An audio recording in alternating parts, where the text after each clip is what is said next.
DK Metcalf has announced to the world that he would like to be traded from the Seattle Seahawks. Obviously a pillar of the Seahawks program for a while. John Schneider, the general manager of the Seattle Seahawks, the man who is being tasked with rebuilding the Seahawks in a new image of McDonald as the head coach, the post-Pete Carroll era, was on with local ESPN, and this is what he had to say about DK Metcalf's trade market. Everything's in a very cordial, professional place. Obviously DK has requested a trade, and wrong name.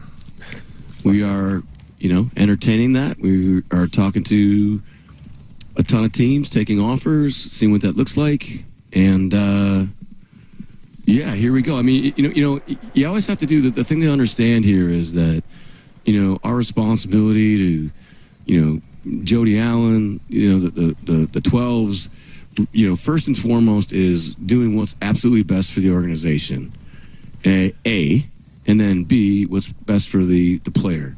Hopefully, both those things merge and it's an ideal situation. Sometimes it happens, sometimes it doesn't. Hopefully in this situation it does, and that would be great. But worst case scenario, I mean, we have a amazing, explosive, powerful athlete playing receiver for us again in 2025. So we'll see where this goes. Okay, so Schneider leaves the door open on the John Schneider Show, brought to you by Pizza Hut out there on Seattle Sports Network. He alludes to maybe DK's back next year if we're not able to find a partner, but we are certainly fielding offers. And he did what most GMs will do, is like, hey, my job is to make this team as good as possible, to ownership, to the fans. And if that involves moving on from DK, if we get a first rounder and a third rounder, or we get a second rounder and a third rounder for DK, and we think that's going to make our team better, we'll do that. You know John Schneider pretty well, right? What do you think the takeaway from what he just said was about DK?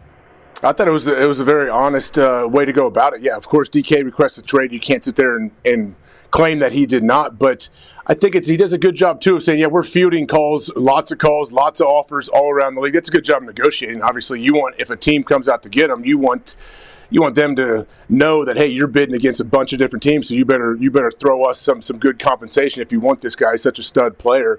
But yeah, I mean, I guess there is a chance that he can come back and still continue to play for the Seahawks. I think it feels like it's not like personal. They're not letting business get in the way with like personal feelings or whatever. They know DK, he wants to go to a contender. He feels like they might not be there yet. And the Seahawks aren't really like taking it personally either. It's kind of like a business situation. I respect him for that. Yeah, that's what he's saying. Now, there's a chance DK puts out a tweet of a baseball cap, which has happened in the past whenever a GM talks about a wide receiver situation. Just a few weeks ago, T. Higgins was the one to tweet, that's cap. Everything you just said is a lie, even though we're negotiating. And yes, to your point, Schneider definitely wants people to think there's a lot of teams that are looking to get DK Metcalf. Want that to be the narrative, even if there's only one team. Even if there's no team, you would like that to be the narrative at this juncture, even though from what we know about GMs, if they hear that there's trouble, they're going to call and snoop around. So is that what he's hearing, or is he hearing actual negotiations? I guess TBD on that front. Brandon Beane would be a guy that would be immediately on the horn to Seattle as soon as he heard about him potentially, just from what we know. I'm not saying he's the only GM in the NFL that would do that, but from what he's actually told us, it's like, hey, I got guys monitoring stuff. We have people checking stuff. If somebody says they want to be traded, we will definitely call if it's somebody we're interested in and snoop around. I know Beane's not the only one, but he has told us that.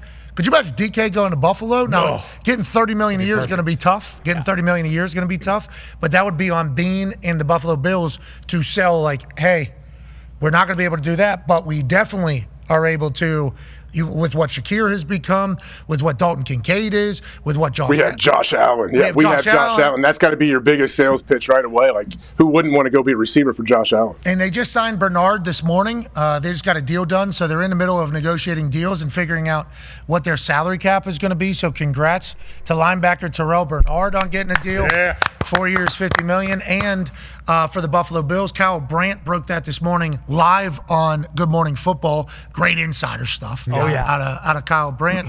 But Beane's a guy that would call, and he's not the only one. I don't think he's the only one that would certainly be snooping around. Yeah, I think I read this morning Mike Garafolo reported that there have at least been 5 teams that he knows of that have already reached out to the Seahawks about DK, so it's tough to think that he would go back just because they might not get a first and a third, but if there are 5 teams that we know of, potentially upwards of like 10 teams who are calling him, you would think that that someone is going to end up getting closer to what they want in return, and then it'll just come down to, is someone willing to give him $30 million a year? Now, the Bills would not be able to do it with their salary cap situation. Correct. They would have to do massive salary cap gymnastics, but it's like, if you're a team that feels like you're close, you got to call DK and sell DK on not going to be able to give you $30 million a year.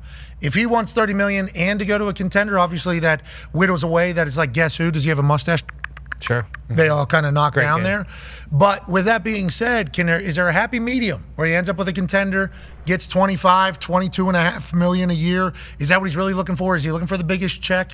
I think we still don't know any of that information. Yeah, because the biggest check thing, he could just be wanting to be one of those top guys. If he were to be offered $35 million, but maybe it is more of a rebuild situation. Of course, I'm talking about New England. Of course, that is what I would want. And, although it is known as Taxachusetts, a few of those teams at the top there are. Like L.A., obviously, we know the L.A. tax situation is brutal. They're one of those teams. He's in Washington now. He understands. Yeah. Mm-hmm. Oh, okay. The Washington taxes are terrible. I would just assume.